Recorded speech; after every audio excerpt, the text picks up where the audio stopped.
Quiero comenzar con los ejercicios que quedaron pendientes de la última sesión. Ejercicios de combinatoria. Pero antes de hacer los ejercicios, para la gente que no estuvo, hacer un resumen rapidito, ¿ya? La combinatoria nos ayuda, por ejemplo, ¿cierto?, con las técnicas de conteo, ¿ya? La combinatoria se puede decir que es una especie de una rama, ¿cierto?, las clásicas definiciones, una rama de la matemática que nos presenta técnicas de conteo, ¿ya?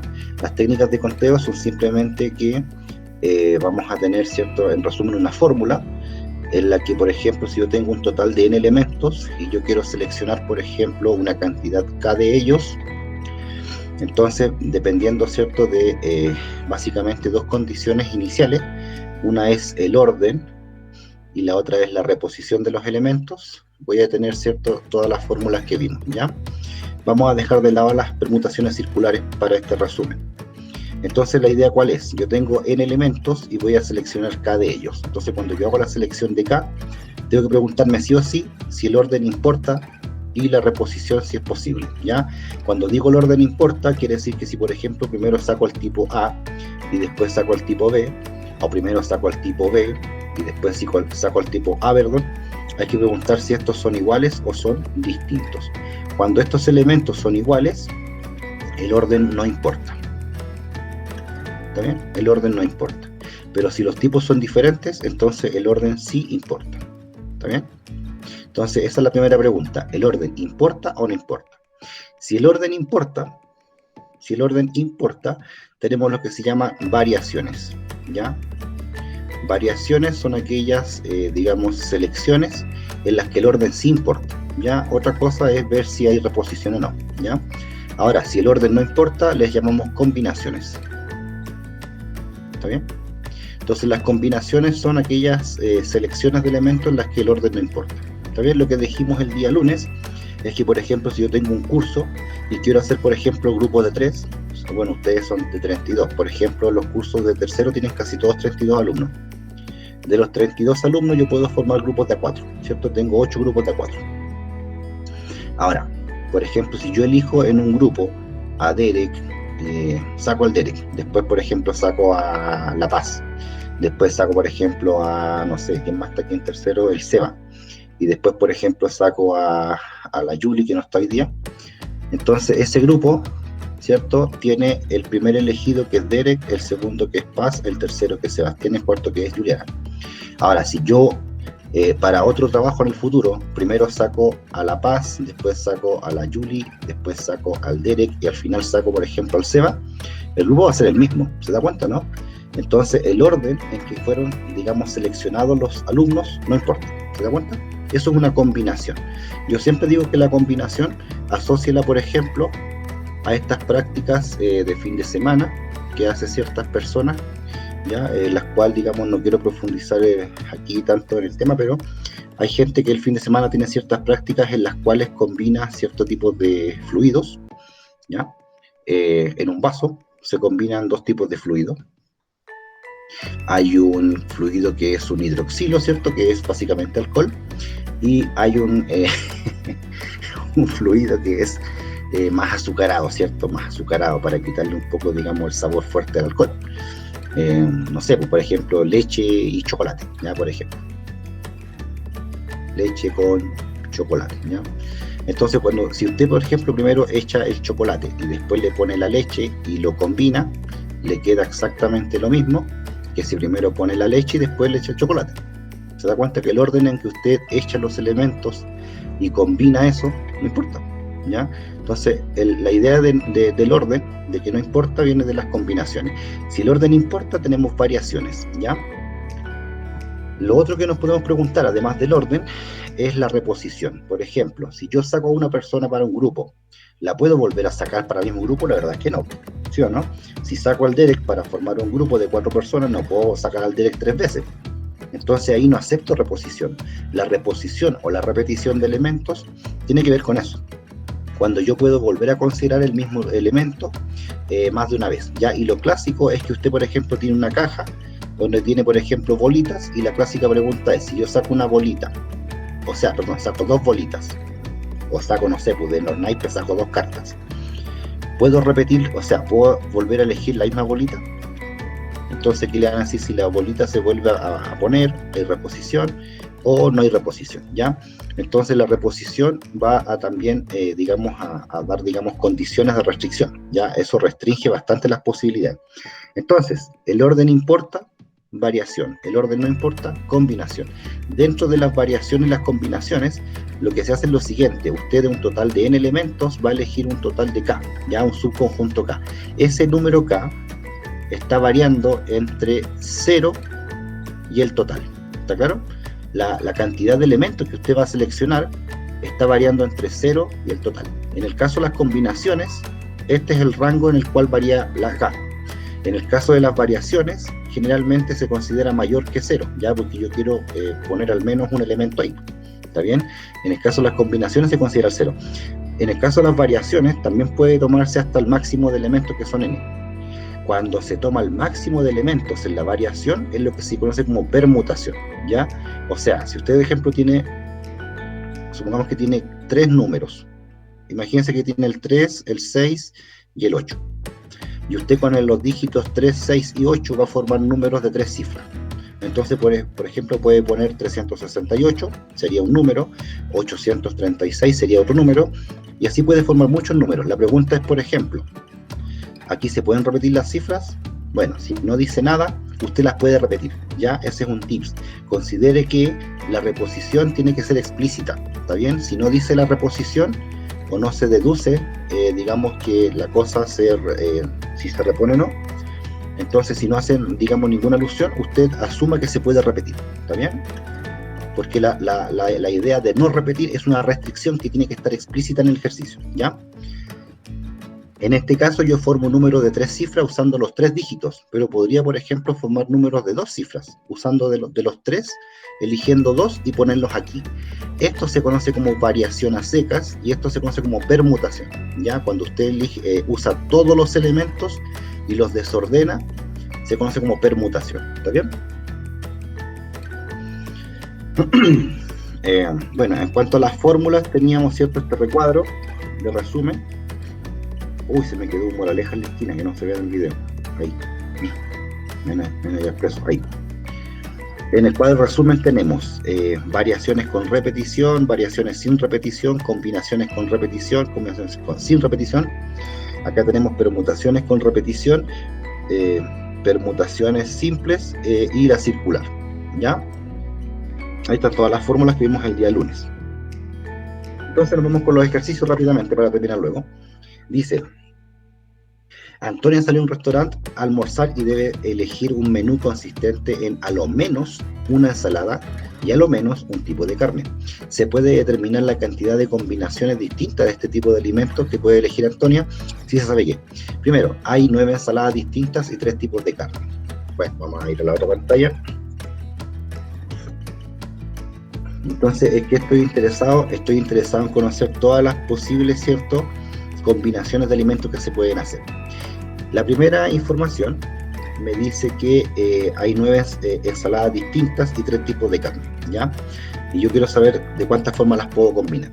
Entonces, en este caso, la primera es insuficiente, simplemente porque aquí dice que tiene que elegir a lo menos una ensalada, ¿ya? Si le dice que tiene que elegir a lo menos una ensalada, usted puede elegir una ensalada o puede elegir 2 ensaladas o puede elegir 3 ensaladas, ¿entienden, no? Entonces no hay una restricción de cuántas ensaladas tiene que elegir. Dice a lo menos, y el a lo menos implica un mayor o igual, ¿está claro? Entonces son muchas posibilidades y no queda claro cuántas tiene que elegir. Sabemos que hay un total de 9, está claro, ya no importa, sabemos que hay 9, pero lo que importa es saber cuántas va a elegir, cuántas puede elegir, ¿está claro? Así también con el tipo de carne, ya si yo les digo que son 3 tipos de carne en total y no les digo cuántos tipos de carne puede elegir exactamente, entonces tampoco queda claro. Entonces la 1 es insuficiente. La número 2 dice que olvídese de la 1. Vamos a la 2. Antonio elige solo una ensalada y solo un tipo de carne. Aquí el problema es inverso. Me dice que elijo una sola ensalada y un tipo de carne, pero no sé cuántos tengo en total. ¿Entienden, no? No sé cuántas tengo en total. Por lo tanto, aquí también es insuficiente. Ahora, evidentemente, imagino que lo ve claro. Si usted elige las 2, Problema resuelto, ¿no? Ambas juntas sirven, porque la primera condición me dice cuál es el total que tengo para elegir, ¿está claro? De ensaladas, cuántas carnes tengo en total para elegir, y la segunda me dice cuántas tengo que elegir de esos totales. Y con esa cantidad, perdón, con esos números, con ambas juntas, yo sí puedo hacer, digamos, en este caso, las combinaciones posibles. ¿Está bien? Así que la número 3 es alternativa C, ambas juntas, ¿ya? Entonces ya sabe, ¿cierto? Si usted quiere calcular, digamos, el número total de combinaciones, tiene que saber cuáles son todas las posibilidades y tiene que saber de todas las posibilidades cuántas puede elegir. Con esos dos números, que sería el N, el total de posibilidades, y el K, que es la cantidad de elementos que usted va a seleccionar, con esos dos números usted puede encontrar el número total de combinaciones. Vamos con la número, bueno, la 4 la hicimos, la 5 también, la número 6, ya, la número 6 salió en la publicación 2018, ahí no puse, ahí sí. La número 6 dice, de un grupo formado por 5 ingenieros, 6 economistas, todos de distintas edades, ojo, todos de distintas edades, es un dato súper importante, porque si todos los tipos, que son en total 11, hay 11 personas, son todos de distintas edades, entonces queda clarísimo que son todos diferentes, ¿ya? Tenemos en total 11 personas que son todas diferentes. Si quiere formar una comisión presidida por el ingeniero de más edad del grupo, o sea, hay que elegir al ingeniero más viejito, y la cual está integrada en total, ojo, por 3 ingenieros, hay que elegir 3 ingenieros, y hay que elegir 2 economistas, ¿está bien? ¿Cuántas comisiones distintas se pueden formar? Bien, lo primero que voy a decir es que las comisiones siempre van a implicar combinatoria, ¿está bien? Porque en una comisión, ya lo dijimos, una comisión es que de un total de n tipos, yo voy a elegir un total, ¿cierto? No sé, un subconjunto K, en el cual no importa cómo elija a los individuos del grupo. Si elijo primero a este, después a este, o al revés, el grupo va a ser el mismo. Entonces las comisiones, digamos, son selecciones en el que el orden no importa. Por lo tanto, estamos hablando de combinaciones, ya, eso es lo primero.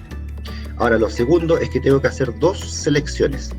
Tengo que elegir ingenieros y tengo que elegir economistas, ¿ya? Entonces, para cada elección voy a usar combinación. Cuando digo combinatoria me refiero, digamos, a la rama completa, ¿ya? La combinación es una técnica de conteo de la combinatoria. Entonces, para elegir los 3 ingenieros, voy a ver aquí que tengo 5, ¿ya? Pero de los 5 tengo que elegir sí o sí al de más edad. Por lo tanto, yo voy a identificar al que es mayorcito y a ese tipo lo voy a dejar afuera. Ya voy a dejar al más viejito afuera y eso me deja que de los 5 quedan 4 por elegir, ya de los más jóvenes, entre comillas. Entonces, el más viejito tiene que ir sí o sí en la comisión y me deja 4 para elegir. De esos 4 individuos, tengo que elegir ¿cuántos? 2 o no. Exactamente, porque si tengo que llevar 3 en total, aquí dice en total, si debo llevar 3 en total y ya saqué al más viejito, entonces de los 4 que me quedan, debo elegir 2. Y eso lo puedo hacer de 4 sobre 2 maneras. Ahora, 4 sobre 2, no se olvide que la fórmula dice que si tengo 4 total y quiero elegir 2 de 2 en 2, eso se calcula como 4 factorial, el de arriba factorial, partido por el de abajo factorial, multiplicado por la diferencia factorial, 4 menos 2 factorial, ¿ya? Bueno, esas son las posibles, digamos, son todas las posibilidades de elegir los 4 ingenieros, entre comillas, más jóvenes. Luego debo elegir 2 economistas, y ahí no hay restricción. Entonces, de los 6 economistas, tengo que elegir, aquí, disculpe, puse una rayita de fracción, no va la rayita de fracción. De los 6 economistas, tengo que elegir a 2. Nuevamente, hago la combinación 6 sobre 2.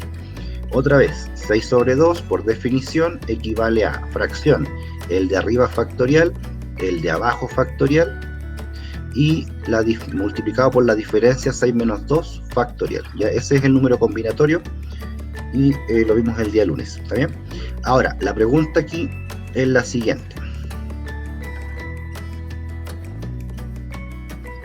Ya, ¿qué dice Derek? Se me va mucho el internet, me voy a desconectar, gracias igualmente por la clase. Ya, está con problema de internet, Derekcito. Chiquillos, ¿el resto se escucha bien? Pregunto. Sí, profe. Ya, perfecto. Digamos entonces. Ya pues, Otra vez, entonces, tengo que elegir ingenieros, saco al más viejito y me quedo con 4 posibilidades. De los 4 tipos, elijo 2. Esta es la cantidad de elegir 2 de los 4, sin importar el orden. De los 6 economistas, saco 2. Esta es la cantidad de posibilidades que tengo de elegir, ¿cierto? 2 de los 6. Ahora, aquí entre medio está la clave de todo. Tiene que elegir ingenieros y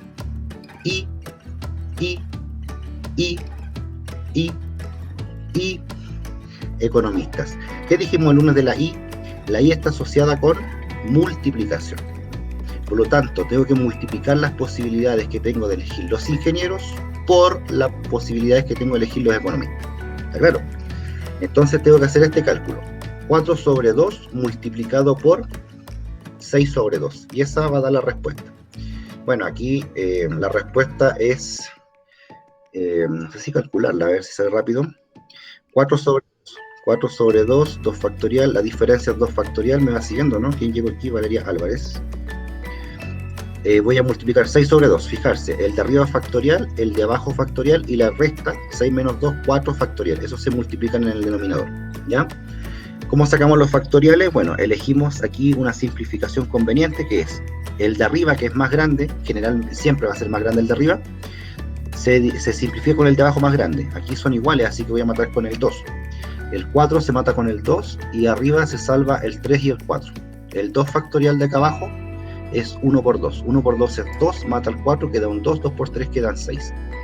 El segundo es 6 factorial, lo mato con el mayor de abajo, que es 4 factorial. Si mato el 4 con el 6, me van a quedar 2 arriba.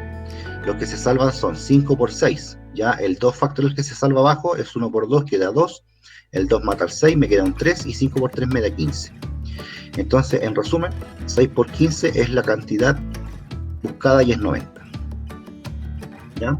Con respecto al cálculo que hice recién aquí, esto tiene que usted hacerlo así de rápido. Ya lo siento, lo siento, pero el que no entendió va a tener que aprender de aquí a la prueba cómo hacer estas simplificaciones, ¿ya? Si alguien quiere una clase extra de esto, me avisa, ¿ya? Pero por lo menos esto lo expliqué el día lunes. Vimos cómo se simplificaban y, bueno, no me quiero detener porque si no me voy a demorar mucho, ¿ya? Así que la respuesta es 90. ¿Qué pasó aquí? Soy yo. Sí, Judas. ¿Seré yo, señor? 7 rápidamente. ¿Qué dice la 7? Se tienen 9 letras diferentes. Ya, ojo, tenemos 9 letras diferentes. ¿Cuántas palabras con o sin sentido es posible formar con estas 9 letras sin que se repita ninguna letra? Si estas palabras están formadas por a lo menos o al menos 2 letras o a lo más 4 letras. Ya, este problema está bastante complejo, tiene muchas restricciones, hay que leer muy bien. En este caso hay que entender el contexto. ¿Cuál es el contexto? Tengo 9 letras para formar palabras. 1, 2, 3, 4, 5, 6, 7, 8 y 9. De esas 9 letras, que son todas diferentes, voy a formar palabras con o sin sentido, ¿ya? Sin que se repita ninguna letra, ¿está bien? Y las palabras que voy a formar tienen estos tamaños que están aquí. ¿De cuántas letras voy a elegir? Dice a lo menos 2. Quiere decir que voy a formar palabras con 2 letras y a lo más 4. Como máximo voy a formar palabras de 4 letras. Por lo tanto, puedo formar palabras de 2 letras, de 4 e incluso de 3. ¿Está claro? Entonces, para formar palabras de 2 letras, para formar palabras de 3 letras, para formar palabras de 4 letras, eligiendo de estas posibilidades que me dan, que son todas diferentes, y pudiendo repetir o no, sin que se repita, entonces vemos que el orden importa o no importa.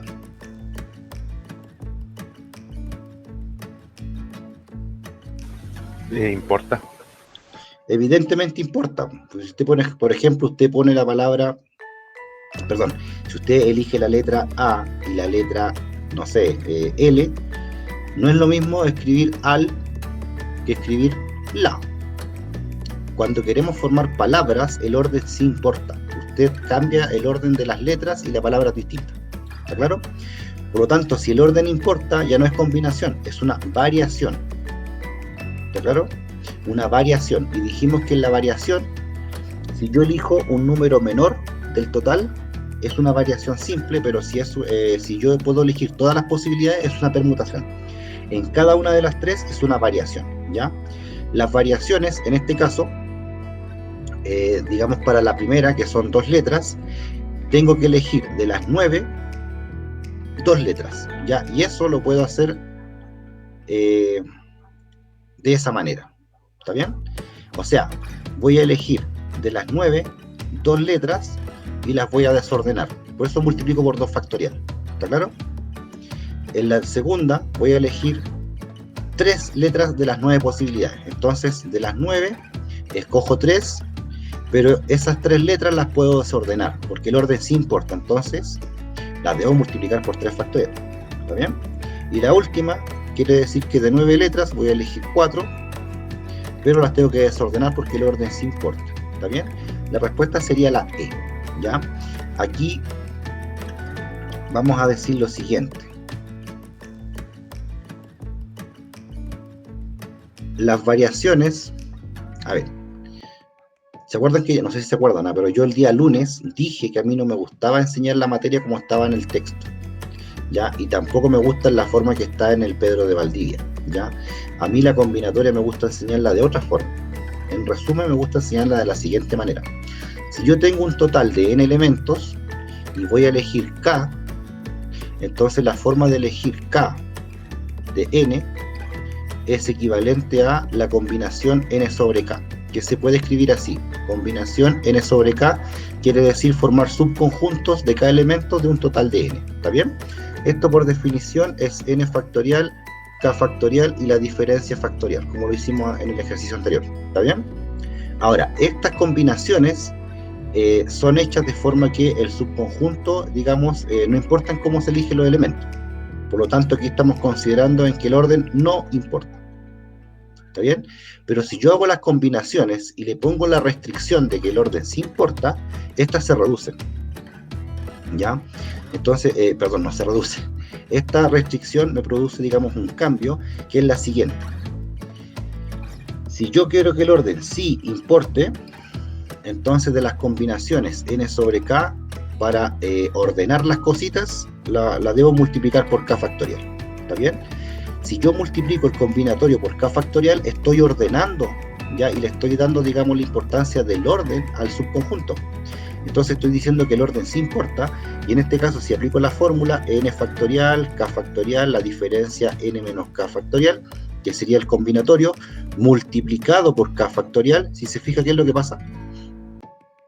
Queda n factorial sobre n menos k factorial. Y eso es lo que se conoce como una variación de un total de n, elegir k, donde el orden sí importa. ¿Está bien? Entonces, de forma general, yo puedo definir la combinatoria de un total de n, eligiendo k con el orden que no importa, donde el número va a ser n factorial, k factorial, n menos k factorial, pero si yo le pongo la restricción de que el orden sí importa, esta cantidad la multiplico por k, y eso me queda una variación de n sobre k, y vamos a decir que eso es el de arriba factorial, partido por la diferencia factorial. ¿Está bien? Lo puedo ver como variación, o lo puedo ver como combinación multiplicado por el factorial de abajo. ¿Ya? Eso, cuando usted multiplica por el factorial de abajo, está considerando el orden, ¿ya? Así que la respuesta sería la E. Probabilidad clásica, rápidamente. Esto es teoría, chiquillos. Ya imagino que ustedes vieron esto en el colegio, así que lo voy a pasar súper rápido. Yo sé que la mayoría está en tercero cuarto, en tercero. Y esto lo están viendo con el tío Vinco, ¿ya? Y el cuarto medio probablemente también lo vio con el tío Vinco. Probabilidad básica. Las nociones más elementales. El experimento aleatorio es simplemente una acción que usted puede realizar varias veces, ya no se sabe qué es lo que se va a obtener como resultado posible, pero si usted lo realiza bajo las mismas condiciones siempre, usted ya sabe de antemano cuáles son todas las posibilidades. No se puede predecir cuál es el resultado que va a aparecer, pero sí se conocen todas las posibilidades. El espacio muestral es simplemente el conjunto de todas las posibilidades. Ya aquí, chiquillos, en probabilidad necesitamos elementos de teoría conjunto, ¿ya? Vamos a hablar de conjunto, de cardinalidad, de subconjunto, ¿ya? Esa materia que en básica ya no se ve, en probabilidad es súper importante, ¿ya? Entonces el experimento aleatorio es una acción que usted va a realizar, que puede hacerla muchas veces, siempre tiene siempre las mismas posibilidades, pero haga lo que haga, usted nunca puede predecir. Eso quiere decir aleatorio. La palabra aleatorio viene de la palabra alea, y alea viene del latín, que significa suerte, ¿ya? O sea, lo que salga, ¿está bien? Hay un dicho que dice alea jacta est, ¿cierto? La suerte está echada. La palabra alea en latín quiere decir suerte, ¿ya? Así que esto usted no sabe lo que va a pasar, así que lo echamos a la suerte. La cardinalidad del espacio muestral, la palabra cardinalidad viene de número de elementos, ¿ya? La cardinalidad es el número de elementos que tiene el espacio muestral. Por ejemplo, si usted lanza un dado, las posibilidades, bueno, un dado normal, ¿cierto? Común y corriente, un cubo, porque hay dados que tienen, por ejemplo, 4 caras, hay dados que tienen 8 caras, hay dados que tienen 20 caras, 12 caras, perdón, 15 caras, ¿ya? El dado común y corriente tiene 6 caras, es el cubo, ¿ya? Y se supone que para todos los experimentos, a menos que lo diga el enunciado, el dado no está cargado, no tiene, digamos, un peso hacia una cara en particular, ¿ya?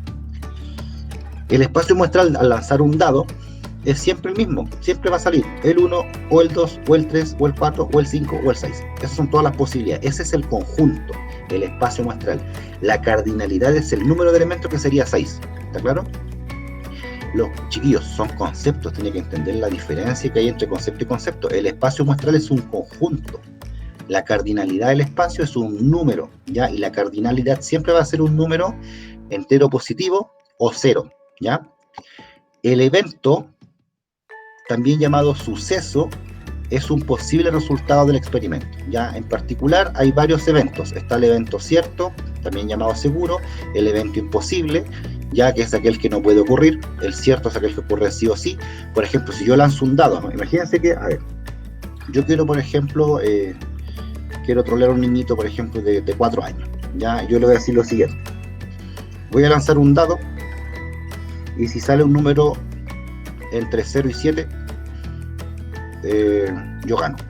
Entonces el niñito me va a decir, ya bueno, hago que el niñito tire el dado y sale un número justamente entre 0 y 7. Eso es un evento cierto, yo gano con seguridad, ¿está bien? Pero el evento imposible es al revés. Si yo le digo al niño, ya, por ejemplo, si sale un número mayor que 6, tú vas a ganar. Y el niño, como no cacha, dice, ya bueno, usted hace tirar el dado al niño y lo trolea, ¿cierto? Entonces el evento cierto es aquel que siempre usted está seguro de que va a ganar, o va a salir, o va a acontecer. El evento imposible no, ¿ya? Los eventos mutuamente excluyentes son 2 o más eventos. En general para la PSU son 2, que digamos, los mutuamente excluyentes quiere decir que se excluyen uno al otro, ¿ya? O sea que si sale uno, la ocurrencia de uno implica que el otro no puede ocurrir, ¿ya? Por ejemplo, este es un ejemplo clásico aquí, el de las bolitas. Cuando usted tiene una urna con bolitas, por ejemplo, dice ya, la urna tiene, no sé, pues, tantas bolitas rojas, tantas bolitas negras y tantas bolitas azules.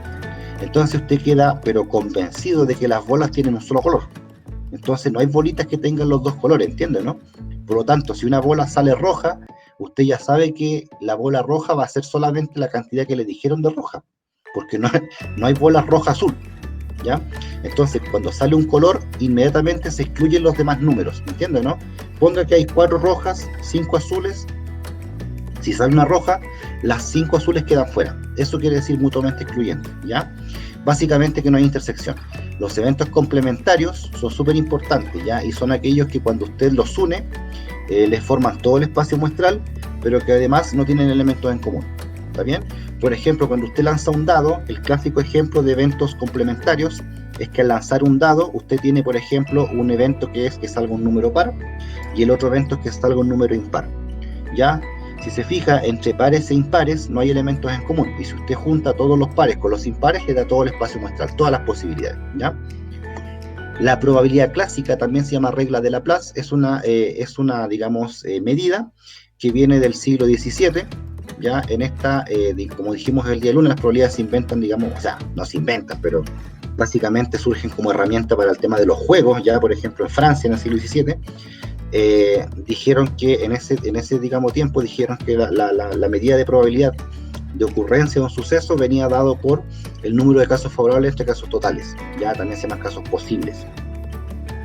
Entonces, esta división de número de casos favorables, que son, digamos, los favorables, evidentemente, al suceso en cuestión, dividido por el total de casos, que también es otro número, y que siempre va a ser mayor o igual que el de favorables.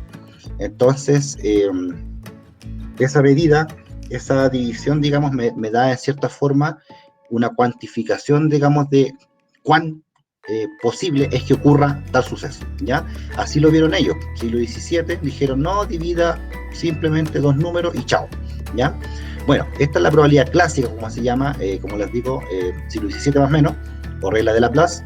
Tiene ciertas propiedades. La probabilidad de un suceso cualquiera siempre está entre 0 y 1, pudiendo ser 0 si es que el evento que está en cuestión es imposible, y pudiendo ser 1 si es que el evento en cuestión coincide con el espacio muestral. Esto, si usted se fija, la probabilidad clásica es una fracción. Ya y usted sabe desde la básica que una fracción tiene representación en forma de decimal, que sería esta primera condición de aquí, porque entre 0 y 1 me van a dar decimales, ya, o básicamente me van a dar fracciones impropias, ¿cierto? Propias, ¿cierto? Con numerador menor. O bien lo puedo ver como un porcentaje, y eso es súper importante porque hay aquí por lo menos una dualidad de concepto. La probabilidad es un decimal, también la puedo ver como un porcentaje o simplemente como una fracción, ¿ya? Tiene mucha representación, entonces hay muchos ejercicios en los que salen porcentajes, salen fracciones, salen decimales. Hay que entender que al final es el mismo concepto, ¿ya? Además, la probabilidad de cualquier suceso equivale a 1 menos la probabilidad de su complemento. Ya, el complemento de un suceso es simplemente el suceso en que no ocurre el otro suceso. Ejemplo clásico. Yo, por ejemplo, digo ya, la probabilidad de que llueva mañana en Calama es de, no sé, 1 entre 100. ¿Está bien? O sea, por ejemplo, supongamos que yo me doy el tiempo de durante 100 días anotar, digamos, los días que llueve. Entre 100 días en Calama, o por lo menos los últimos 100 días, yo registré un día que llovió. Entonces voy a decir que la probabilidad de que en Calama llueva, según mi experimento, es que como de un día de 100 llovió, la probabilidad es 1 de 100. Por lo tanto, la probabilidad de que no llueva es 99 de 100, porque en 99 de los días de los que yo, digamos, registré la lluvia, no llovió. Entonces, si se fija, el suceso llover y el suceso no llover son complementarios, siempre pasa eso, ¿ya? El complemento de llover es no llover, así de simple, ya no ocurre el suceso, ¿está bien? Si yo sumo la probabilidad del suceso A con la de su complemento, me va a dar el total, que es el espacio muestral, que tiene probabilidad 1, ¿ya? Por eso se usa esta formulita como probabilidad de suceso A igual a 1 menos la probabilidad de suceso complementario, ¿ya? El complementario es el que no ocurra el A, ¿está bien? Esto, ojo, aquí hay un tips. Muchas veces en las preguntas dice, ¿cuál es la probabilidad de que no ocurra tal cosa? Si hay una negación en la pregunta, entonces vamos a tener que recurrir a esta fórmula. No siempre, pero en la mayoría de los casos es más fácil calcular, digamos, por complemento que calcular por probabilidad directa. Bueno, hay algunas situaciones clásicas en la prueba. En la PSU, por ejemplo, toda la vida han aparecido monedas, ¿ya? Se supone que las monedas siempre son normales, tienen dos caras. Cuando usted las lanza, cae siempre una cara hacia arriba, nunca cae de canto. Las monedas no están cargadas, no quiere decir que no hay, digamos, un peso que haga que una cara salga más veces que la otra, a menos que el enunciado lo diga. Entonces, en el caso del lanzamiento de monedas, si yo tengo una moneda y la lanzo, tengo dos posibilidades, cara-sello. ¿Está bien? Si yo tengo dos monedas, o lanzo una moneda dos veces, que es lo mismo, me van a salir 4 posibilidades. Me salen las dos con caras, me sale una cara y una sello, son 2 posibilidades, o me salen ambas sellos. ¿Está bien? Son 4 posibilidades. En el lanzamiento de 3 monedas, bueno, todas estas posibilidades. Las 3 caras, me salen 2 caras, me salen 2 sellos, o me salen simplemente todas sellos. El espacio muestral es el conjunto de todas las posibilidades. En el caso de lanzar una moneda, tengo un espacio muestral de cara y sello, 2 elementos. En el caso de lanzar 2 monedas, tengo un espacio muestral de 4 posibilidades. Las 4 posibilidades son las 4 filas que están acá, las 4, digamos, horizontales, ¿ya? Y eso equivale a 2 elevado a 2. Y la tercera es que al lanzar 3 monedas tengo 8 posibilidades, que son todas las que están horizontal, y eso lo calculo como 2 elevado a 3. Entonces uno se da cuenta que cuando usted lanza monedas, como tiene cara y sello, tiene 2 posibilidades. Por cada moneda tiene 2 posibilidades. Entonces si lanza una moneda tiene 2 posibilidades. Si lanza otra tiene 2 más. Por eso multiplica 2 por 2. Esto es simplemente principio multiplicativo. Cada moneda tiene 2 posibilidades y las monedas que usted lance siempre va a multiplicar las 2 posibilidades de cada moneda por las otras 2, ¿ya? Por eso quedan potencias de base 2. Aquí está el caso de lanzar 4 monedas, ¿ves? La primera moneda tiene 2 posibilidades, la segunda tiene 2, la tercera tiene 2, la cuarta tiene 2. 2 por 2 por 2 por 2, 2 elevado a 4, y me da todas las posibilidades. Ahí tiene el espacio muestral completo. Tiene que entender que la primera fila, cara, cara, cara, cara, es una posibilidad del espacio muestral en la que me está diciendo que si yo lanzo las 4 monedas, tengo una posibilidad de todas las 16 en que me salen todas caras. ¿Está bien? Bueno, en el lanzamiento de n monedas, la cantidad total del espacio muestral es 2 a la n, claramente, ¿cierto? Por cada una de las n monedas tiene 2 posibilidades, principio multiplicativo multiplica 2 por 2 por 2 por 2 por 2, n veces le queda 2 a la n, ¿ya? Segundo caso clásico, el lanzamiento de 2 dados. Ya puede lanzar un dado que tiene 6 posibilidades, o puede lanzar 2 y tiene esta tabla. Chiquillos, siempre que lanza 2 dados tiene que hacer esta tabla, ¿ya? La tabla se mira, bueno, yo la miro así. Los números que están acá en vertical van a representar al primer dado, y los números que están en horizontal arriba representan los números que salen en el segundo dado, ¿ya? Entonces, por ejemplo, si miro aquí el 3-2, donde está la manita, aquí, quiere decir que en el primer dado sale un 3 y en el segundo sale un 2, ¿ya? Aquí, si se fija, está importando el orden. El orden sí importa. 3-2 es distinto de 2-3, entre comillas, ¿no? Bueno, esto quiere decir que cuando usted lanza 2 dados, siempre se asume que hay uno que cae primero, ¿ya? O sea, la probabilidad de que caigan los dos al mismo tiempo es tan mínima, tan pequeña, tan insignificante, que no se considera, ¿ya? Entonces, por eso es que se toma 3-2 y 2-3, ¿ya? Son elementos diferentes en el espacio muestral, ¿ya? Bueno, 6 números por 6 números, ojo aquí, otra vez multiplicativo. El primer dado tiene 6 posibilidades, el segundo tiene 6 posibilidades, entonces multiplica 6 por 6 y le da el total, que son 36 combinaciones, ¿está bien? Si usted lanza 3 dados, va a tener 6 por 6 por 6, 216 ternas, 216 combinaciones. Si usted lanza n dados, en general va a ser 6 a la n, porque cada dado tiene 6. 6 posibilidades por 6 posibilidades por 6 posibilidades, 6 a la n. Y la clásica bolita, ¿cierto? Son urnas donde le dan diferentes colores. Y aquí, ojo, cada bolita tiene solamente un color. Eso es lo que decía hace un rato, ¿ya? Entonces, por ejemplo, si usted saca una bola roja, usted sabe que la bola roja es solamente, digamos, aquella bola, se considera el número de bolitas en que, digamos, se da el número rojo.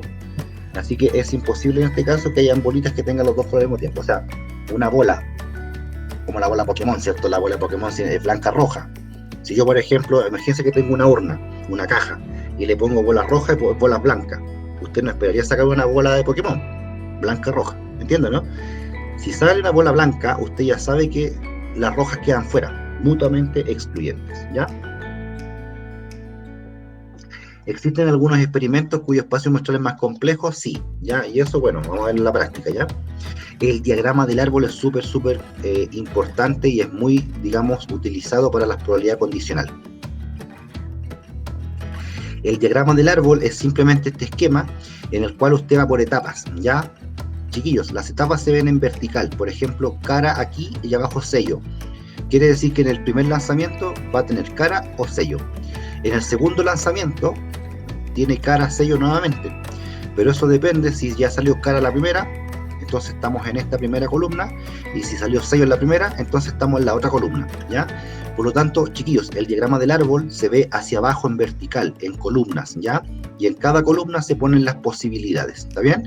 Cuando veamos ejercicios de condicional vamos a entender mucho mejor el diagrama del árbol. Pero, por ejemplo, en este caso estamos representando 3 monedas. Fijarse, la primera columna, cara, sello, es esta solita, ¿ya? O sea, lanza la primera moneda y le sale cara o sello. En la segunda columna tiene cara, sello, cara, sello. Eso quiere decir que en la segunda moneda puede salir cara o sello, pero si ya salió cara la primera, entonces estamos acá arriba. Si salió cara en la primera y salió en la segunda, estamos acá, ¿ya? Por último, la tercera columna tiene 2, 4, 6, 8 posibilidades, ¿ya? Y esas son todas, digamos, las posibilidades de lanzar 3 monedas. Cara, cara, cara, quiere decir que se fue por la rama de arriba.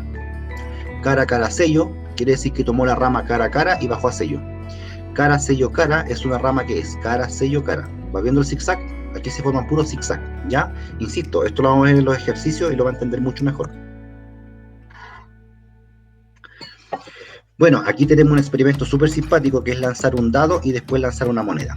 Cuando usted lanza un dado, pueden salirle 1, 2, 3, 4, 5 o 6, ¿cierto? Y después lanza la moneda y cada vez tiene cara sello. Entonces, por ejemplo, la segunda columna es el lanzamiento de la moneda y eso está condicionado al número que salió en el dado. Si, por ejemplo, usted sacó en el dado un 3, se va a mirar aquí, al medio, donde está el 3. Si después del 3 sale cara, entonces tiene esa posibilidad, un 3 y una cara. Si salió un 3 y un sello, tiene esta posibilidad, ¿ya? El espacio muestral es el conjunto de todas estas, digamos, filas que hay al final, ¿ya? Y ese número equivale a multiplicar 6 por 2. Si multiplica 6 por 2, le da 12. O sea, lanzar un dado y una moneda tiene un espacio muestral total de 12. El triángulo de Pascal es un triángulo súper simpático, que se usa para el conteo de lanzamiento de dados, o en general se usa para sucesos, digamos, dicotómicos, ¿ya? Por ejemplo, no sé, un suceso que tenga dos posibilidades, llueve, no llueve, fuma, no fuma, lleva tal ropa o no la lleva, tal prenda, ¿cierto? Le gusta, no sé, Dragon Ball, no le gusta Dragon Ball, ya todas esas digamos, situaciones en las que tiene un sí y un no, como en el plebiscito, apruebo o rechazo, se pueden modelar con el triángulo de Pascal. ¿Cómo se construye el triángulo de Pascal? Parte con un 1 y debajo de ese 1 coloca 2 unos y después sigue poniendo unos hacia afuera como un buen triángulo y entre medio usted construye los números sumando. Suma esos 2 y lo pone entre medio. Suma esos 2 y los pone entre medio. Suma esos 2 y los pone entre medio. Suma esos 2 y los pone entre medio. Suma esos 2 y los pone entre medio. Esos 2 y los pone entre medio. Y este triángulo es infinito. ¿Está bien? Entonces una forma simple de generar el triángulo es comenzando con eso, con ese 1 de arriba, los 2 unos de abajo, unos en las diagonales y sumando 2 poniendo los numeritos abajo. Lo simpático de esto es que, como les decía, el triángulo de Pascal se usa en situaciones dicotómicas. La clásica es lanzar monedas. Siempre que tenga una dicotomía, puede usar el triángulo de Pascal, ¿ya? Ojo, separé el triángulo de Pascal en filas. La primera se considera 0, la segunda se considera 1, la tercera se considera 2, la cuarta se considera 3, la quinta se considera 4. ¿Por qué se eligen esos números? Se eligen por, básicamente, esto. La segunda diagonal, ¿ya? Si se fija, aquí está el 1, bueno, la 1. Aquí está el 2, bueno, está el 2. Aquí está el 3, bueno, está el 3. 4, 4.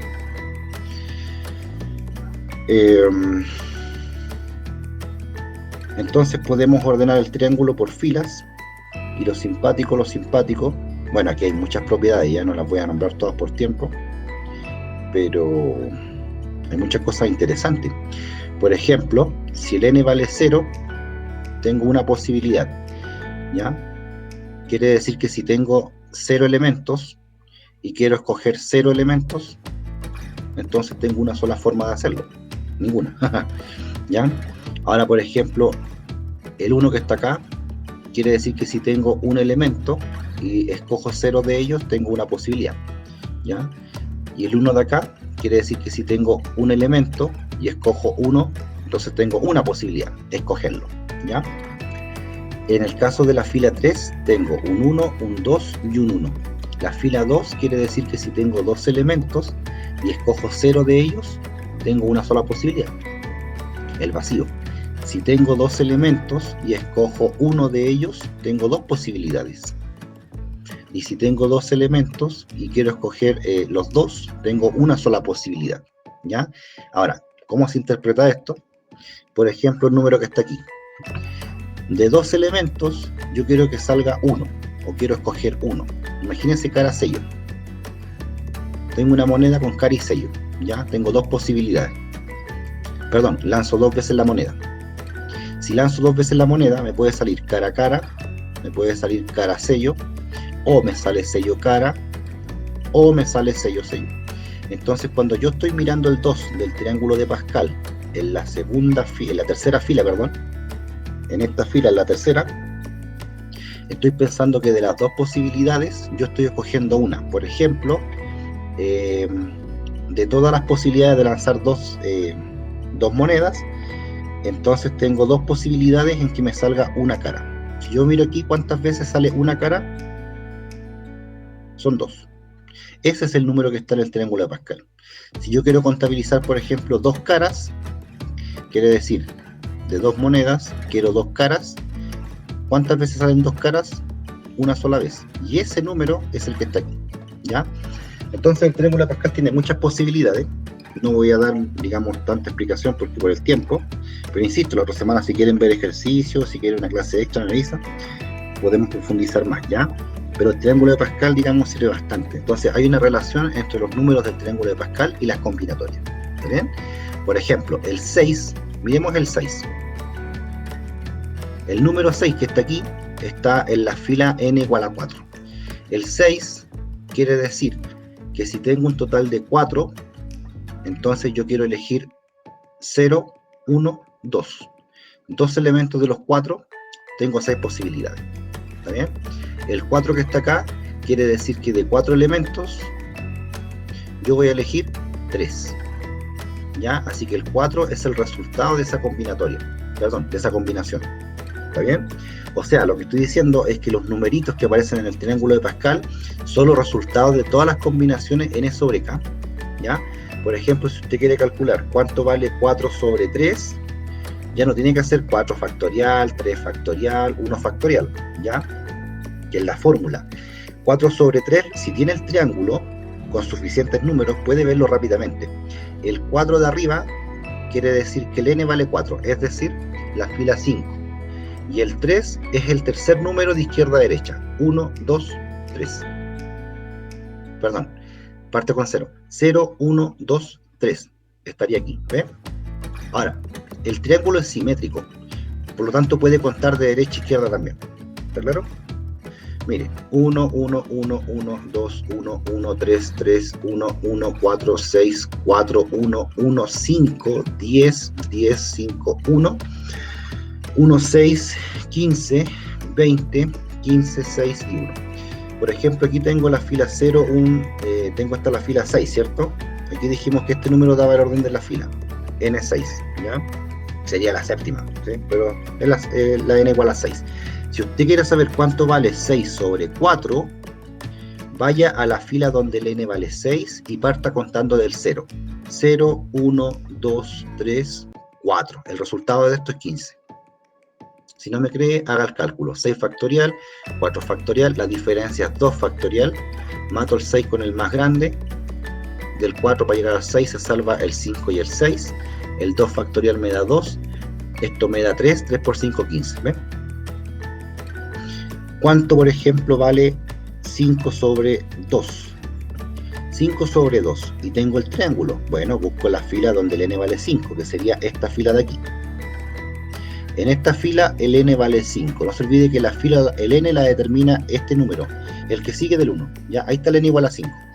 Quiero saber el 5 sobre 2. Entonces parto contando con 0. Siempre parte con 0.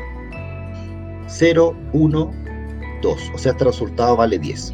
¿Se da cuenta? Si tengo un triángulo suficientemente grande, puedo calcular todas estas combinaciones sin usar la fórmula. ¿Está bien? Ley de los grandes números es una probabilidad, bueno, no se usa ya hoy en día en la PSU, pero simplemente dice que en la práctica, bueno, una cosa es la probabilidad teórica, que es la regla de Laplace. La probabilidad teórica es la que dice Laplace, casos favorables sobre casos totales, y la otra es la experimental, que sería, digamos, aquella en que yo hago el experimento y verifico si realmente pasa. ¿Está bien? Mire, hay un experimento, por ejemplo, que es súper simple. Tome una moneda y haga 100 lanzamientos. Así, si está aburrido un día, haga 100 lanzamientos. En una hoja registre todos los resultados. Entonces, primer lanzamiento, lanza la moneda, sale cara. Registre ahí, primer lanzamiento, cara. Segundo lanzamiento, lance la moneda, sale cara, ¿no? Bueno, registra, salió cara en el segundo. Tercer lanzamiento, lanza la moneda, salió cara otra vez, bueno, registra ahí cara en el tercero. Haga eso 100 veces. Según la regla de Laplace, si usted lanza una moneda, tiene probabilidad de un medio, por ejemplo, de que salga cara. Eso quiere decir que en 100 lanzamientos, la mitad de las posibilidades debiera ser cara. En la práctica, eso se llama probabilidad experimental. La probabilidad experimental es hacer el experimento y contabilizar. Chiquillos, ¿qué pasaría si usted lanza la moneda 100 veces? Lo más probable es que en su registro, ¿cierto?, aparezca, por ejemplo, 58 veces salió cara y 42 veces salió sello. ¿Está claro? Eso puede salir en la práctica. De hecho, pueden salir puras caras. La ley de los grandes números dice que si usted hace el experimento 100 veces, lo más probable es que la probabilidad experimental, que sería en este caso 58 de 100, sea muy parecida a la teórica, que es un medio. Pero si usted hace que el número de lanzamientos sea grande, o sea, si usted lo hace 1000 veces, probablemente de las 1000 veces deberían salir, por decir, 502 de las 1000. ¿Entiendo, no? O sea, mientras más veces repita el experimento, más cercano va a estar a ese resultado, que es la regla de Laplace, la probabilidad clásica. ¿Está bien? Entonces, claro, en la práctica usted dice, bueno, si yo lanzo la moneda me pueden salir las 100 caras. Está bien, pero hágalo 100 veces más. Hágalo 100 veces más, hágalo 500 veces. La ley de los grandes números, en palabras simples, porque esta cuestión aquí es toda una teoría súper compleja, en palabras simples para el efecto PS1 dice que si usted lanza la moneda muchas veces, muchas veces, cuando digo muchas me refiero, no sé, 10 millones, mientras más veces lance la moneda, la probabilidad experimental que obtiene en su tablita va a estar cada vez más cercana a la probabilidad teórica, que es un medio. ¿Está bien? Bueno, ¿cómo se usa eso? Lo vamos a ver en un ejercicio, el número 8. Esta pregunta ya no debería salir, pero considero que es importante igual. Uno nunca sabe, usted sabe que así como están las cosas, quizás se le escapa, espero que no. En un salón hay 1000 personas. Ojo, eso es como lanzar la moneda 1000 veces. Ya, ese es el total, el cuántas veces realiza el experimento. Dice, cada una de ellas lanza 3 monedas. Ya, cada una de ellas lanza 3 monedas. Bueno, estamos ante el experimento de lanzar 3 monedas, ¿está claro? Ese experimento de lanzar 3 monedas se repite 1000 veces, eso es lo que estamos haciendo. Yo recién les dije, lance una moneda, ahora vamos a lanzar 3, ¿está bien? Déjenme beber un poquito mate. Oh, necesitaba mojar un poquito la garganta. Ya, digo yo. El experimento es lanzar 3 monedas. Si yo lanzo 3 monedas, entonces tengo 8 posibilidades, ¿cierto? Perdón, 2 a la 3 posibilidades, que son 8, ¿cierto? 2 elevado a 3 posibilidades. Si las 1000 personas lanzan 3 monedas, entonces las probabilidades asociadas a estos lanzamientos no deberían cambiar o deberían ser muy parecidas, ¿ya? Dice, según la ley de los grandes números, ¿cuál de las siguientes es verdadera? ¿Ya? Quiere decir que en cualquier grupo de... Bueno, aquí, chiquillos, el tips para esta pregunta, en su tiempo, insisto, ya no debería salir. El tips es que la respuesta sí o sí tiene que haber un aproximadamente, ya, porque la ley de los grandes números no da una respuesta certera. La ley de los grandes números dice que mientras más repita, se aproxima a la probabilidad teórica. ¿Está claro? Así que la A y la B quedan descartadas. Tenemos que mirar solamente el aproximadamente, ¿ya? Ahora, si se fija, la C, la D y la E son las candidatas a respuesta. En cada una de ellas se considera 3 caras, 3 caras, 3 caras. Entonces, cuando yo lanzo 3 monedas, me pregunto, ¿cuál es la probabilidad de que al lanzar 3 monedas salgan 3 caras? En este caso, voy a ver el espacio muestral, que son 8 posibilidades. De las 8 posibilidades, ¿en cuántas de ellas está cara, cara, cara? Una sola. Entonces la probabilidad es una de un total de 8, ¿sí o no? Una de un total de 8. Entonces la probabilidad de obtener 3 caras de forma teórica, según Laplace, es una de 8. Al hacer el experimento 1000 veces, uno esperaría que de los 1000, la octava parte de ellos, digamos, aproximadamente obtenga ese resultado, ¿está bien? Entonces la práctica del ejercicio consiste en multiplicar el total de experimentos, cuántas veces repite el experimento, por la probabilidad teórica, ¿ya? En este caso, bueno, un octavo, aquí hay que hacer los cálculos, un octavo es 0,125, ¿no? ¿Sí? Y esto al multiplicarlo me da 12,5%, ¿ya? Eso quiere decir que si yo lanzo 1000 veces 3 monedas, según la teoría, dice que aproximadamente en todas ellas la probabilidad debería aproximarse a un octavo. Entonces en la práctica lo que tiene que hacer es multiplicar la probabilidad teórica por el número de veces que repite el experimento, ¿ya? Y esto es un aproximado, ¿está claro? No es un número exacto. Así que las candidatas en este tipo de preguntas siempre eran aproximadamente que la respuesta es C, ¿ya?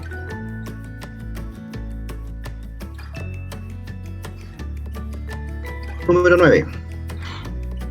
En un curso de 50 estudiantes se sorteará al azar un MP3 entre los asistentes a clase, ¿ya? 50 estudiantes. Tenemos un curso que tiene 50 estudiantes. Si por cada 3 mujeres de este curso hay 7 hombres y el día del sorteo del total de los estudiantes faltan solo 2 mujeres, ¿cuál es la probabilidad de que el premio lo gane una mujer? Bueno, aquí hay que entender, ¿cierto?, que tenemos un curso en el que el total es 50 estudiantes y tenemos, ¿cierto?, una proporción de mujeres por hombres, ¿ya? Dice que por cada 3 mujeres hay 7 hombres, ¿sí? Esa es la proporción en la que está, digamos, dividido el curso, entre hombres y mujeres, ¿ya? Por cada 3 mujeres hay 7 hombres. Ahora, ¿cómo se resuelve esto? Para saber cuántos son, bueno, aquí hay que usar proporciones. Nosotros, ¿qué es lo que hemos dicho en las clases anteriores? Si tengo una proporción, voy a decir lo siguiente, que el número de mujeres es al número de hombres, como 3 es a 7, ¿cierto? O sea, por cada 3 mujeres hay 7 hombres. Es decir, si tengo 3 mujeres, tengo 7 hombres. Si tengo 6 mujeres, tengo 14 hombres. Si tengo 9 mujeres, tengo 21 hombres. Y así por delante. ¿Está claro? Entonces las mujeres son 3 por algo y los hombres son también 7 por ese mismo algo, ¿ya? Si yo sumo mujeres más hombres, acá me queda 10K, ¿ya? Y como el total me lo dan, que son 50, basta despejar la K y me conozco la proporción, perdón, conozco la constante, que en este caso sería 5, y por lo tanto las mujeres serían 3 por 5, 15, y los hombres son 7 por 5, 7 por 5, 35, perdón, ahí, ¿ya? Si usted se fija, la suma da 50, ¿está bien? Entonces, yo sé que el curso tiene 15 mujeres y tiene 35 hombres, ¿ya? Pero dice que el día del sorteo faltan 2 mujeres. Entonces, el curso, que tenía 50 personas, ahora queda con 48, ¿sí o no? Porque faltan 2 mujeres. Y si eran 15 mujeres y faltan 2, me quedan entonces 13 mujeres. Y los hombres no faltan. Son 35. ¿Cuál es la probabilidad de que el premio lo gane una mujer? Entonces, claro, si yo voy a elegir de este curso que tiene 48 horas, voy a elegir una persona al azar. La pregunta es, ¿cuál es la probabilidad de que esa persona sea mujer? Y para eso usamos la regla de Laplace. Contamos cuántas mujeres hay sobre el total, ¿ya? ¿Cuántas mujeres hay entre el total del curso? En este caso, ese día asisten 13 mujeres de un total de 48 personas. Y esa sería la probabilidad, ¿ya? Así de simple. ¿Estamos? Bien, por tema de tiempo, voy a avanzar rápidamente con la materia. Insisto, la próxima semana queremos hacer un intensivo de ejercicio, así que podemos perfectamente hacer uno de probabilidad. Benjamín se ofrece a prestarnos el material del Pedro. La Steffi se fue. Bueno, que esté bien, Steffi. ¿Dónde quedé? Acá. Bueno, dentro de las probabilidades, entonces, como les digo, la regla de Laplace es simplemente contar casos favorables sobre casos totales. A ver, esta es rapidita. Number 11.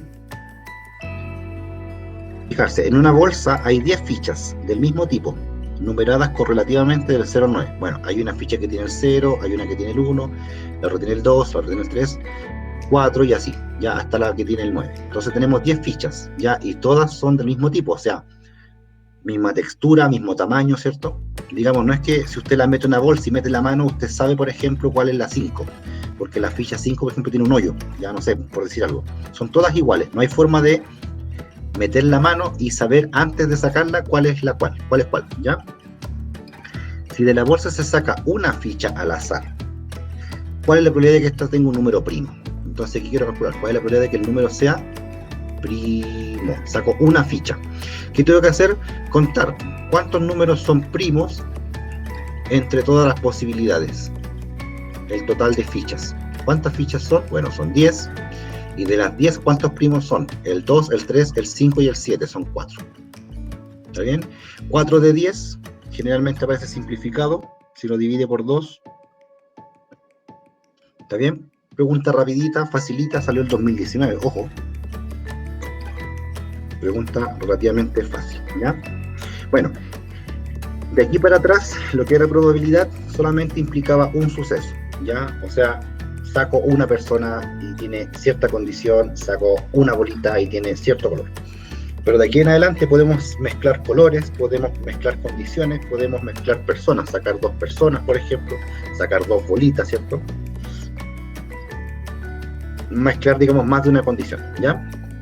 Entonces, para ello se hace necesario estudiar lo que es la suma de probabilidades. La suma de probabilidades quiere decir que usted va a tener básicamente 2 condiciones y va a estar, digamos, interesado en saber si es una o la otra, ¿ya? Aquí vamos a hablar de los sucesos mutuamente excluyentes. Ya dijimos cuáles eran los mutuamente excluyentes. Los mutuamente excluyentes son aquellos en que cuando ocurre uno, el otro ya no puede ocurrir, ¿ya? En ese caso se consideran básicamente, digamos, eventos separados. Y es por eso que la probabilidad de que un suceso cumpla la condición A o la condición B es directamente la suma. Aquí recuerde que dijimos que el O, en combinatoria, el O implicaba sumar. En probabilidad, el O no es tan así. El O va a tener a veces una suma y a veces va a tener suma-resta, ¿ya? Porque el O puede ser excluyente o incluyente. En el caso excluyente, quiere decir que la suma es directa, ¿ya? O sea, no hay elementos en común, usted puede simplemente sumar las probabilidades por separado, ¿está claro? Entonces, esta probabilidad, que es la probabilidad del O, excluyente, es simplemente la suma de cada una de las probabilidades. Ejemplo, en el lanzamiento de un dado, ¿cuál es la probabilidad de que salga el número 5 o un número par? Si se fija, el número 5 impide que salga par, porque el 5 no es par. Y cuando usted pregunta si sale par, impide que salga el 5. Eso quiere decir excluyentes, ya que salga uno, ya no puede salir el otro. Por lo tanto, el cálculo de esta probabilidad es sumar directamente la probabilidad de que me salga un 5 más la probabilidad de que me salga un número par. Para que me salga un número 5, en el lanzamiento de un dado, tengo básicamente una posibilidad de 6. Para que me salga un par, en un lanzamiento de un dado, tengo básicamente 3 de 6. Por lo tanto, la probabilidad de que salga 5 o par, como son excluyentes, se suman. 1 de 6 más 3 de 6 es 4 de 6. ¿Está bien? Acá gráficamente se ven los conjuntos. Fijarse, en los conjuntos tengo, acá está a la derecha los números pares, el 2, 4, 6, y el otro conjunto tiene solamente al 5, ¿ya? Por ejemplo, chiquillos, si yo por ejemplo les pregunto al lanzar un dado, ¿cuál es la probabilidad de que salga un número par o un número primo? Ahí tenemos algo raro, ¿no?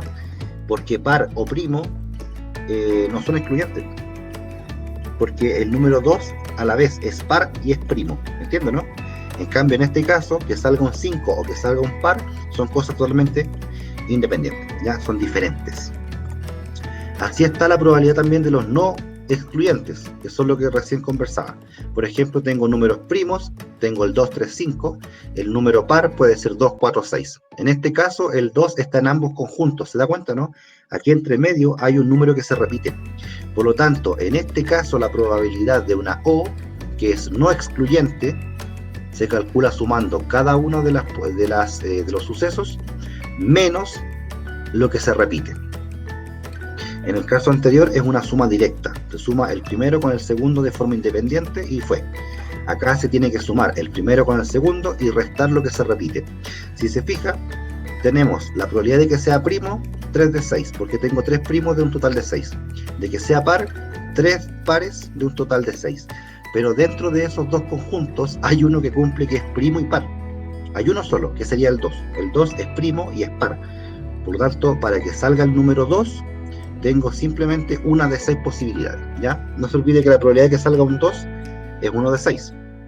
Así que basta sumar 3 de 6 más 3 de 6 menos 1 de 6. Y esa suma queda 5 de 6, y eso sería la probabilidad de que al lanzar un dado me salga un número par o un número primo. Entonces tenemos que el O implica una suma, pero hay que preocuparse de que los sucesos sean excluyentes o no excluyentes, ¿ya? Si se excluyen, suma directa. Si no se excluyen, se suma y se resta la intersección. La otra operatoria es con producto de probabilidades, ¿ya? Y la probabilidad condicional.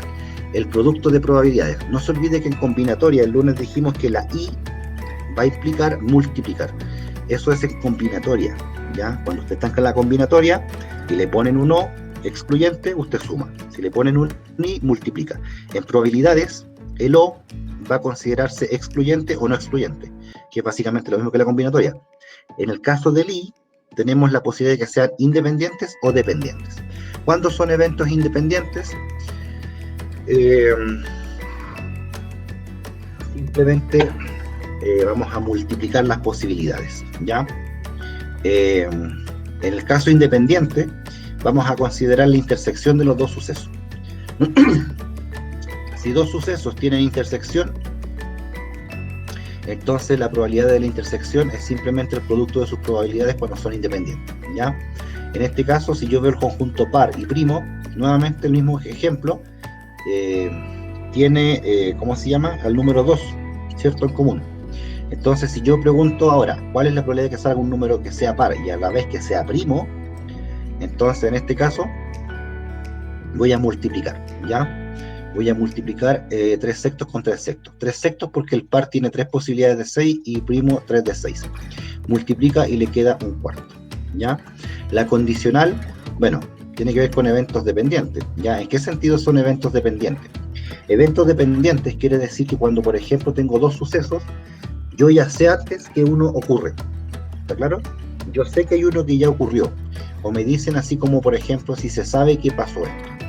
Cuando usted le dan esa información, es como el problema de las puertas. No sé si lo han visto en internet, busque el problema de las puertas. Antiguamente daban en Sábado Gigante el concurso de las puertas, en donde habían 3 puertas, donde detrás de las 3 puertas había un solo premio, y habían 2 puras, no sé, tonteras, ¿ya? Entonces le preguntaba a una persona, elija una puerta, ¿dónde está el premio? El auto, por ejemplo. Y uno elegía la puerta B, y el tipo que presentaba, que sabía la respuesta, y el auto no estaba en la B, le decía, si yo le abro una puerta, ¿qué pasa? El tipo abría una puerta, que no era la B, por ejemplo la C, y salía una tontera. Entonces le preguntaba, ¿se cambia de puerta o se mantiene? Bueno, hay una condicionalidad, ¿ya? Hay una condición.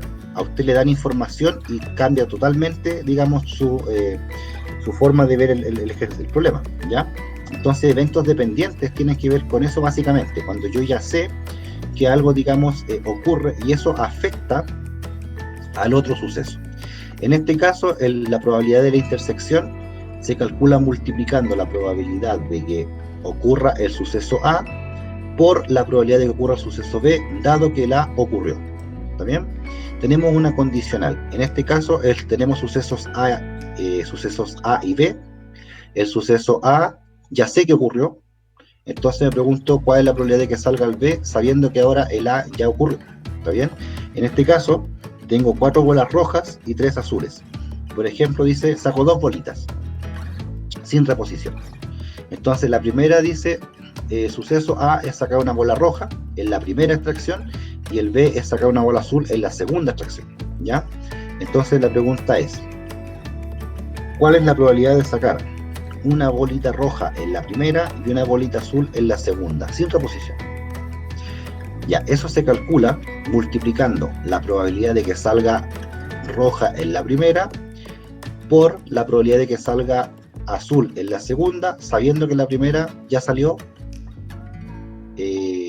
roja. ¿Está bien? Entonces hay una condición que afecta a una de las probabilidades. ¿Está bien? Ahora, la probabilidad condicional es esta partecita donde dice la probabilidad de B es / se lee dado, ya, dado que ya ocurrió el A, o si yo, por ejemplo, sé que el A ya ocurrió. En este caso, para calcular la probabilidad condicional, usamos esta fórmula que está acá abajo. La probabilidad de que ocurra B, dado que ya ocurrió el A, equivale a la probabilidad de la intersección dividido por la probabilidad del que ya ocurrió. Así de simple, en palabras. La probabilidad de que ocurra el B, sabiendo que ya ocurrió el A, es equivalente a la probabilidad de que ocurra el A y el B juntos, dividido entre la probabilidad de que ocurra el A, en este caso el que ya ocurrió. ¿Está bien? Ahora, la probabilidad de que ocurra el A no es 100%, no es un 1, cuidado. ¿Está bien? En la práctica no funciona así. Acá tiene un ejemplo bastante clarificador, digamos. Tengo 8 bolitas verdes, 5 amarillas. Se extraen 2 bolitas al azar, sin reponer la primera, ¿ya? Sin reponer. O sea, yo saco la primera y si se fija, cuando saco la primera bola, no la repongo a la urna. Entonces eso afecta el total de bolitas. ¿Está claro, no? Si parte con 8 verdes y 5 amarillas, en principio tiene 8 más 5, 13 bolitas. Pero cuando usted saca la primera, la deja fuera, entonces de las 13 se queda con 12. Eso, ahí está la condicional. ¿Se da cuenta, no? La condicional afecta el espacio muestral del experimento. ¿Está bien? La pregunta es, ¿cuál es la probabilidad de obtener primero una verde y luego una amarilla? Entonces, ¿cómo se calcula eso? Para que la primera sea verde, voy a contabilizar cuántas verdes hay del total. Hay 8 verdes de un total de 13. Ahí está su probabilidad. Y se multiplica por la segunda probabilidad que está condicionada. ¿Está condicionada en qué sentido? En que usted ya sacó una bola.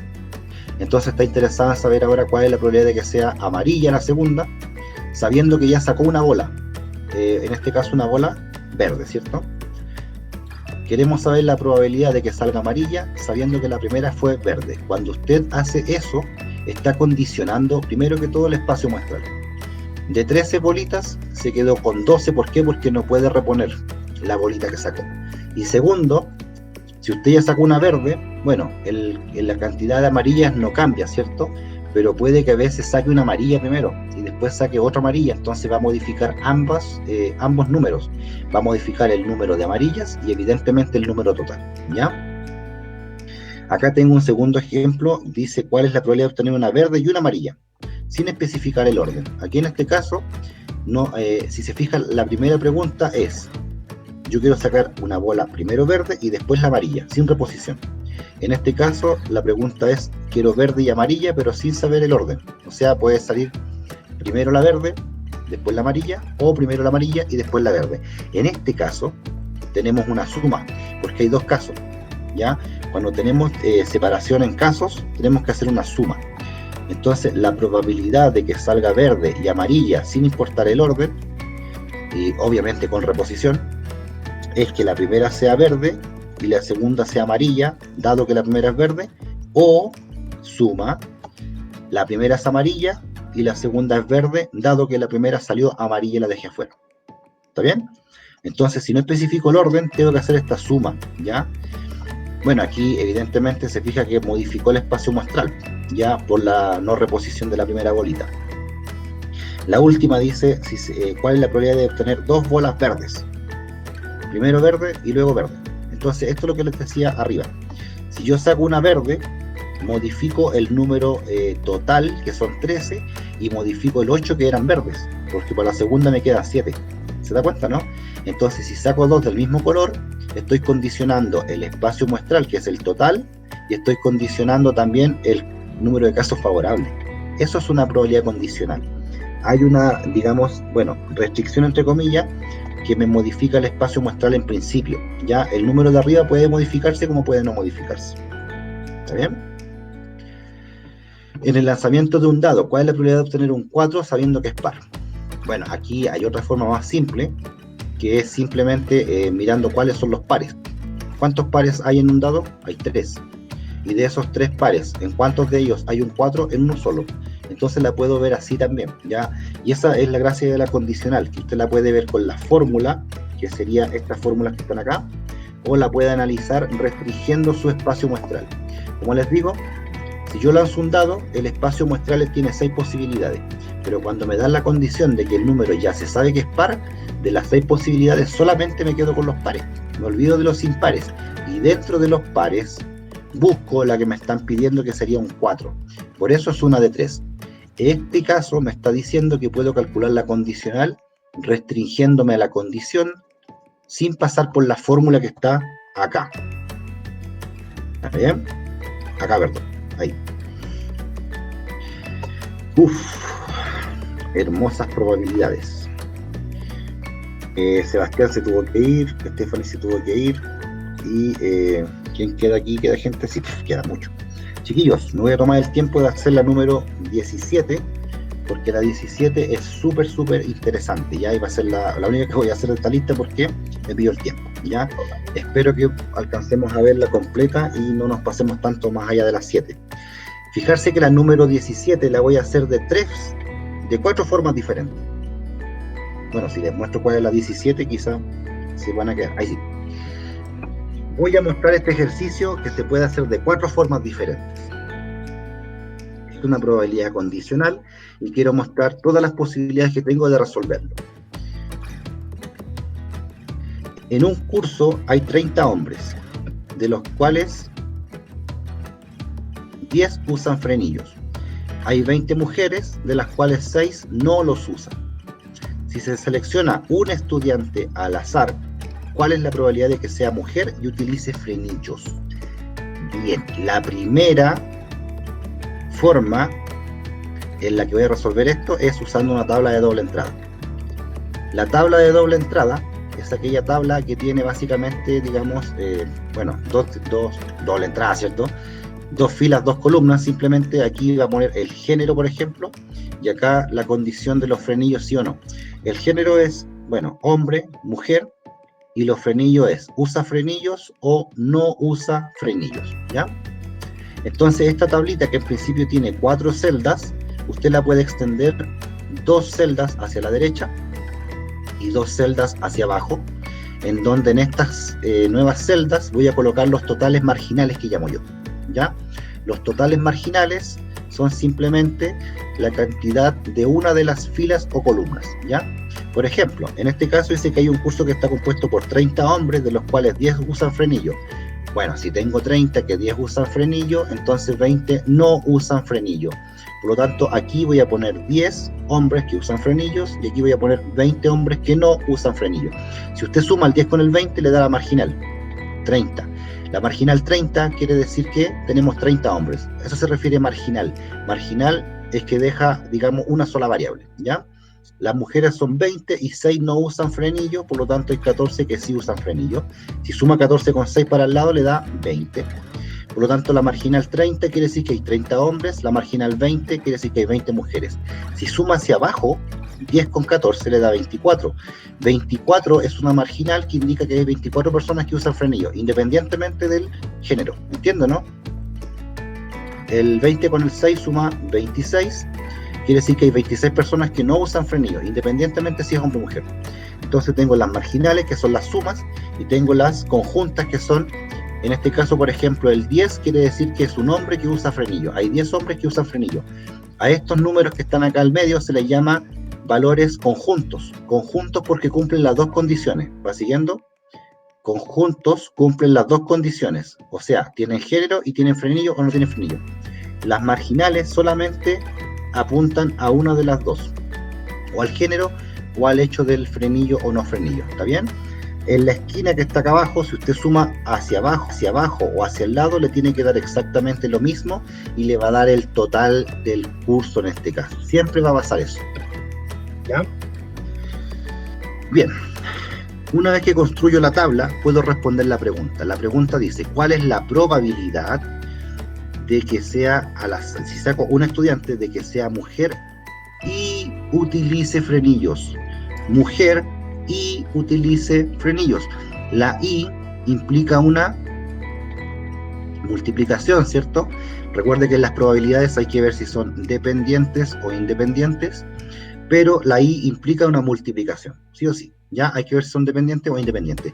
Además, la I, en el caso de los conjuntos, equivale a una intersección de elementos, ¿ya?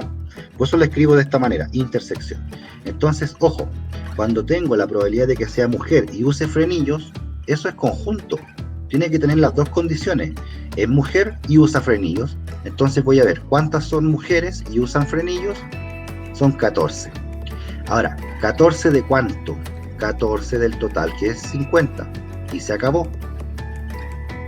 ¿Está bien? 14 de un total que son 50 y se acabó. Ahora, esa es una forma que es la tabla de doble entrada, ¿ya? Si usted es capaz de construir la tabla de doble entrada, se acabó. Vamos a ver 3 formas más, y ya el tiempo me pilló, espero que se pueda quedar alguien. Chiquillos, si tienen que irse, se pueden retirar, ¿ya? Me avisan nomás ahí. Si todos tienen que irse, bueno, nos vamos todos también, no hay problema. Entonces, ojo, aquí quiero decir, antes de cerrar la idea de la tabla, esto, si yo quiero calcular la probabilidad de que salga un hombre y no use frenillo, otra vez el I es una conjunción. Tengo que ver conjuntamente cuáles son hombres y no usan frenillo, y son 20 de 50. Esta probabilidad es 20 de 50. ¿Está bien? Ya, pues, vamos a sacar la tabla de doble entrada y voy a ver este ejercicio con un diagrama del árbol. No, perdón, con las fórmulas, perdón. Primero voy a verlo con fórmula, ¿ya? Fijarse aquí. La fórmula de la probabilidad condicional es la siguiente. Por ejemplo, ¿cuál es la probabilidad de que salga un hombre sabiendo que tiene frenillo? Según la fórmula, un hombre que tiene frenillo se calcula la probabilidad de que sea hombre y que use frenillo dividido por la probabilidad de la condición, probabilidad de que use frenillo. ¿Está bien? En este caso nos relacionan mujer con frenillo. Entonces la fórmula va a ser la probabilidad de que sea mujer dado que usa frenillo es igual a la probabilidad de que sea mujer y use frenillo dividido entre la probabilidad de que use frenillos. ¿Está claro? De esta igualdad puedo despejar la que ando buscando. Recuerda que aquí hay una I, entonces implica intersección. Si yo despejo esa expresión de arriba, paso el PF multiplicando, me queda que la probabilidad de la mujer y que use frenillo es igual a esta condición por el PDF, es decir, la probabilidad de que use frenillos multiplicado por la probabilidad de que sea mujer dado que usa frenillo. De esa manera, despejando de la fórmula que teníamos allá en la diapositiva anterior, o sea, en el PDF anterior, la pregunta la puedo responder de esta manera, usando la formulita. Entonces, la probabilidad de que sea mujer y use frenillos es igual al producto entre la probabilidad de que use frenillos por la probabilidad de que sea mujer dado que usa frenillo. La probabilidad de que use frenillo, ¿cuál es? ¿Cuál es la probabilidad de que la persona use frenillos? La probabilidad de que use frenillos es 24 de 50, porque resulta que de un total, ¿cierto?, de los 50, hay 24 que usaban frenillo. Estaban los 10 hombres y las 14 mujeres, ¿se acuerdan? ¿Cuál es la probabilidad de que sea mujer dado que usa frenillos? Si yo sé que la persona usa frenillos, entonces, ¿se acuerda la tablita, no? De los frenillos teníamos hombres y mujeres, ¿cierto? En este caso teníamos 10 y 14. Entonces, del total de frenillos, que eran 24 personas que usaban frenillo, si yo sé que la persona usa frenillo, entonces tengo 24 posibilidades totales. Y de esas 24, ¿cuál es la probabilidad de que sea mujer? 14. Por lo tanto, esta probabilidad equivale a multiplicar 24 por 50, perdón, 24 entre 50 por 14 de 24. Y después de simplificar, 14 de 50. ¿Está bien? Esta sería la segunda forma. La tercera forma es muy similar. Y la cuarta es con diagrama de árbol.